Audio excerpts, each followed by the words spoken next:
Hi everyone! The third week of Inktober is already over, 21 days behind me, and I'm still holding on, drawing every single day. The first prompt for week 3 was ragged. The word immediately made me think of fabric, worn edges, and torn threads, and that's what inspired this drawing. I decided to keep it minimalistic and skip both watercolor and ink, using only a black marker on paper. My goal was to create something graphic and bold, with sharp contrast and no tonal gradients. I really like the result. It has a certain raw simplicity, though if I were to redraw it now, I definitely approach the eyes differently. The next prompt was ornate. The meaning of the word is pretty straightforward, decorative, embellished, so there wasn't much confusion about what to draw. But I didn't want to go into heavy detailing or spend hours drawing intricate ornaments. I figured many artists would take that route, focusing on elaborate decoration. Besides, creating a well-done ornamental design requires patience and a lot of time, and by the third week, my energy and focus were already running low.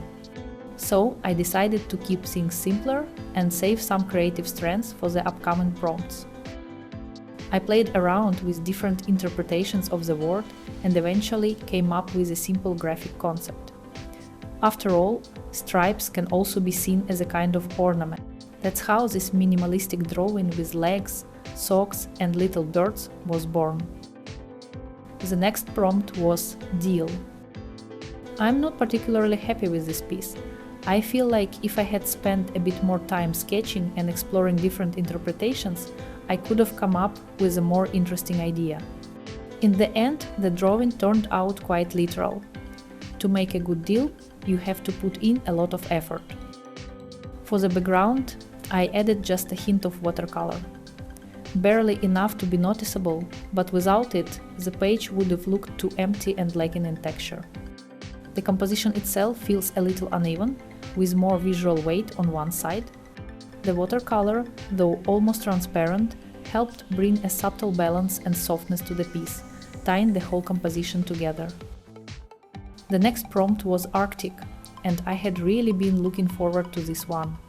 I think every illustrator taking part in the challenge has certain themes they especially enjoy, and this was definitely one of mine. I had so many associations with this prompt, all connected to the north, ice, cold, and a sense of desolation. At first, I planned to draw a top-down view of cracked ice left behind by an icebreaker, capturing the vast emptiness of that frozen space.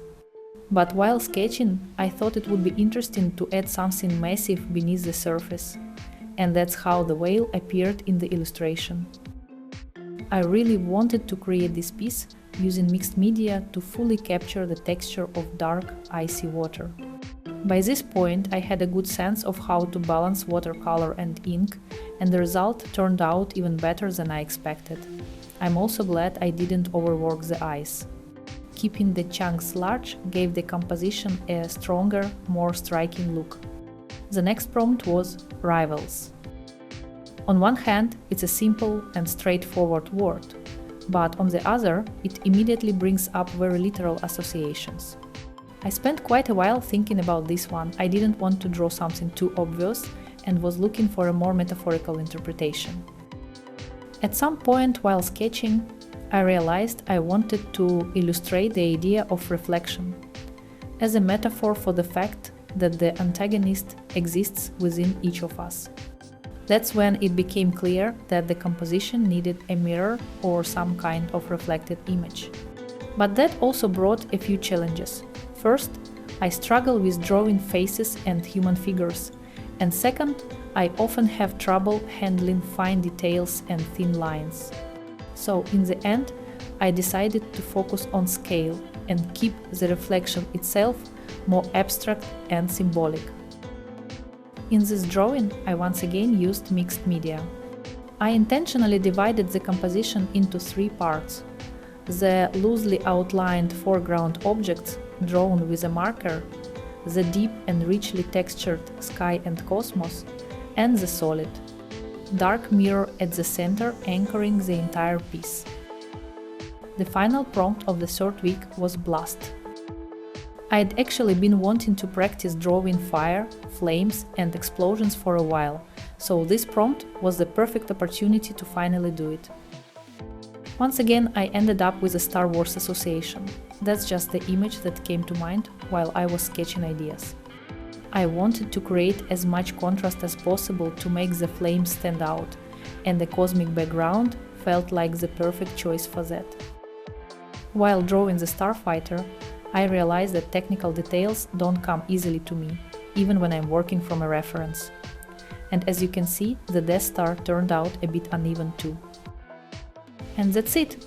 The third week is done, with just a little left to go. Good luck to everyone!